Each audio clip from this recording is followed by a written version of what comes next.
Rare earth magnets technology వరల్డ్లో వీటిదే key role. ఇవి ఎవరి దగ్గరుంటే వారిదే ఫ్యూచర్. ఈ నిజం తెలుసు కాబట్టే డ్రాగన్ కంట్రీ ఎప్పుడో వాటిపై ఆధిపత్యం సాధించింది. ఇప్పుడు వాటితోనే అమెరికాను అల్లాడిస్తుంది.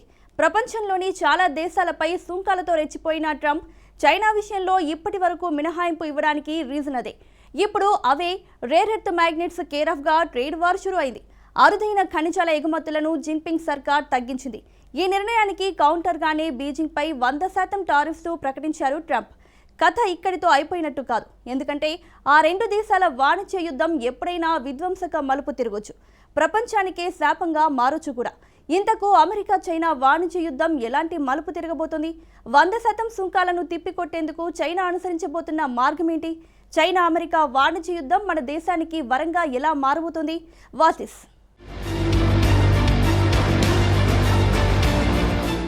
చైనా అమెరికా మధ్య మరోసారి వాణిజ్య యుద్ధం షురు. డ్రాగన్ కంట్రీపై 100% సుంకాలు ప్రకటించిన ట్రంప్. యుఎస్ చైనా ట్రేడ్ వారు భారత్కు వరంగా మారనుందా? With China. I mean, it's happening. You see it. It's happening. They have some cards. We have incredible cards, but I don't want to play those cards. If I played those cards, that would destroy China. I'm not going to play those cards. August 26న చైనాతో వాణిజ్య యుద్ధం గురించి Trump చేసిన sensational comments ఇవి. బీజింగ్తో తాము గొప్ప సంబంధాలు కొనసాగించాలనుకుంటున్నట్టు తెలిపారు. అయితే చైనా కంటే తమ ఆధిపత్యమే ఎక్కువన్నారు. ఈ విషయంలో పోటీకొస్తే బీజింగ్కు వినాశనం తప్పదని పరోక్షంగా హెచ్చరించారు. చైనా వద్ద కొన్ని కార్డులున్నాయి, మా వద్ద అంతకంటే అద్భుతమైన కార్డులున్నాయి, కానీ వాటితో నేను ఆడాలనుకోవడం లేదు. ఒకవేళ ఆడితే చైనా నాశనమవుతుంది. అందుకే ప్రస్తుతానికి ఆ కార్డులతో నేను ఆడనని చెప్పారు. నాడు చైనా దగ్గర ఉన్నాయని ట్రంప్ చెప్పిన కార్డులు రేర్ ఎర్త్ మ్యాగ్నెట్స్. అలాగే తమ దగ్గర కొన్ని కార్డులున్నాయని ట్రంప్ చెప్పింది టారిఫ్స్ గురించే. ఇప్పుడు రెండు దేశాలు వాణిజ్య యుద్ధంలో ఆ కార్డులతోనే డెడ్లీ గేమ్ స్టార్ట్ చేసే. చైనా ఇటీవల రేర్ ఎర్త్ మ్యాగ్నెట్స్ ఎగుమతుల్ని తగ్గించేసింది. దాంతో వాటిని దిగుమతి చేసుకుంటున్న అమెరికాకు ఇది పెద్ద సమస్యగా మారింది. ఇంకేముంది, ఇది విపరీత నిర్ణయం అంటూ ట్రంప్ ట్రూత్లో విరుచుకుపడ్డారు. చైనా తమ దేశానికి చాలా శత్రుత్వపూరిత చర్యలు తీసుకుంటోందని, ఇకపై సహించలేమంటూ 100% అదనపు సుంకాలు సంధించారు.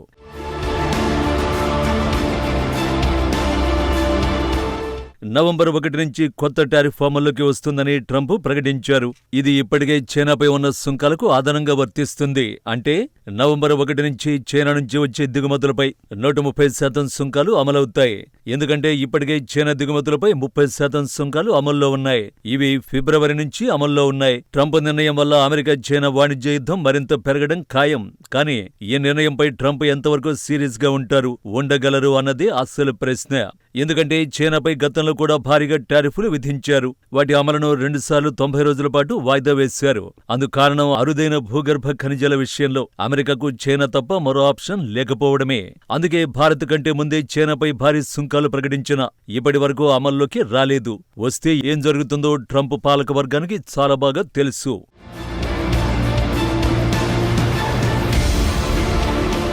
అరుదైన ఖనిజాల ఉత్పత్తిలో ప్రపంచాన్ని చైనా శాసిస్తోంది. అరుదైన భూ ఖనిజాల ప్రపంచ సరఫరాలో చైనా దాదాపు 70% ఆధిపత్యం చెలాయిస్తోంది. ఆటోమొబైల్స్, డిఫెన్స్, సెమీకండక్టర్లతో సహా హైటెక్ పరిశ్రమలకు ఈ ఖనిజాలు అత్యంత కీలకం. చైనా నుంచి రేర్ ఎర్త్ మ్యాగ్నెట్స్ ఎగుమతి ఆగిపోతే అమెరికాకు ఇబ్బందులు తప్పవు. మేలో జరిగిన సుంకాల యుద్ధం కారణంగా అరుదైన ఖనిజాల ఎగుమతులను నిలిపేసి అమెరికాకు చైనా షాక్ ఇచ్చింది. అందుకే చైనాపై విధించిన సుంకాల అమలును 2 సార్లు 90 రోజుల పాటు వాయిదా వేశారు ట్రంప్. చైనా వీటి సరఫరాని నియంత్రించడం ద్వారా అమెరికాతో జరుగుతున్న వాణిజ్య చర్చల్లో తమ దేశానికి అనుకూలంగా ఒత్తిడి తీసుకురావాలని చూస్తోంది. అలా చైనా ఎగుమతి నియంత్రణలు అమెరికాపై చైనా ఉపయోగించే ఓ కీలకమైన ఆర్థిక అస్త్రంగా మారింది. తాను ఎగుమతులను నియంత్రించడమే కాదు, భారత్లోని కంపెనీలకు కీలకమైన రేర్ ఎర్త్ మ్యాగ్నెట్లను తరలించే ముందు భారత్ ఒక హామీ ఇవ్వాలని చైనా కోరినట్లు ఇటీవలే ఎకనామిక్ టైమ్స్ కథనం తెలిపింది. హెవీ రేర్ ఎర్త్ మ్యాగ్నెట్ దిగుమతి చేసుకున్న తర్వాత వాటిని తిరిగి అమెరికాకు ఎగుమతి చేయబోమని గ్యారంటీ ఇవ్వాలని భారత్ను కోరింది. తామిచ్చిన అరుదైన ఖనిజాలను స్థానిక అవసరాల కోసమే ఉపయోగించుకోవాలని, వాటిని తిరిగి అమెరికాకు మాత్రం ఎగుమతి చేయొద్దని సూచించినట్లు సమాచారం. ఇదంతా ప్లాన్ ప్రకారమే చేస్తోంది.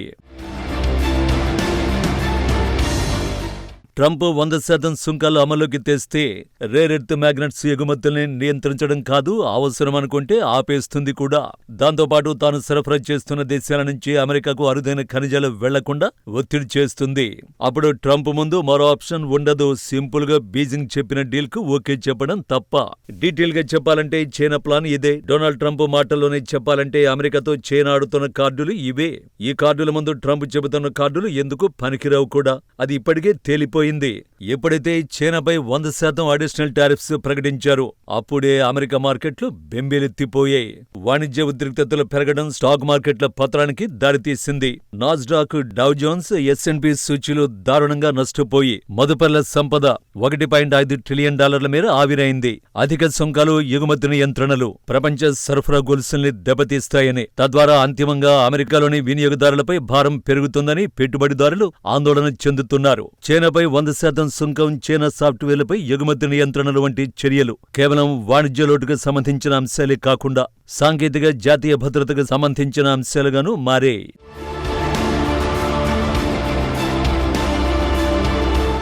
మరోవైపు తాజా ఉద్రిక్తతలు అమెరికా చైనా వాణిజ్య ఒప్పందం కుదిరే అవకాశాన్ని మరింత తగ్గిస్తున్నాయి. ఇరు దేశాలు పరస్పరం ప్రతీకార చర్యలకు దిగడం వల్ల ప్రపంచ వాణిజ్యం, ఆర్థిక వృద్ధి మందగిస్తాయనే భయాలు పెరుగుతున్నాయి. అరుదైన ఖనిజాల సరఫరాపై చైనాకున్న ఏకఛత్రాధిపత్యం పరిస్థితులను మరింత జటిలం చేస్తుంది. చివరకు ట్రంప్ వెనక్కి తగ్గితే వాణిజ్య యుద్ధం ఆగుతుంది. కాదని ఇగోలకు పోయి చైనాతో యుద్ధం కొనసాగిస్తే ఆ రెండు దేశాలతో పాటు ప్రపంచానికి ఇబ్బందులు తప్పవు. ఎందుకంటే అమెరికా చైనా వాణిజ్య ఉద్రిక్తతలు కేవలం సుంకాల పెరుగుదలకు సంబంధించినవి మాత్రమే కాదు. ఇవి ప్రపంచ ఆర్థిక ఆధిపత్యం, కీలకమైన సాంకేతికతలపై నియంత్రణ, జాతీయ భద్రతా ప్రయోజనాలకు సంబంధించిన వ్యూహాత్మక పోటీగా మారాయి. కాబట్టి ఈ ఘర్షణ ప్రపంచ ఆర్థిక వ్యవస్థపై తీవ్ర ప్రభావాన్ని చూపే ప్రమాదం లేకపోలేదు. అయితే చైనా అమెరికా ట్రేడ్ వార్ భారత్కు వరంగా మారే అవకాశాలు కూడా ఉన్నాయి. చైనా దిగుమతులు తగ్గడంతో అమెరికా మార్కెట్లో మన దేశ ఉత్పత్తులకు డిమాండ్ పెరుగుతుంది. అమెరికా టారిఫ్స్ ఉన్నప్పటికీ 2025-26 ఆర్థిక సంవత్సరంలో భారత జీడీపీ 7.8% పెరిగింది. టెక్స్టైల్స్, ఎలక్ట్రానిక్స్ వంటి రంగాల్లో భారతీయ ఎగుమతులు పెరగొచ్చు. అయితే ప్రపంచ వాణిజ్య యుద్ధం విస్తరిస్తే భారతీయ ఎగుమతులపై కూడా ప్రభావం పడే ప్రమాదం లేకపోలేదు.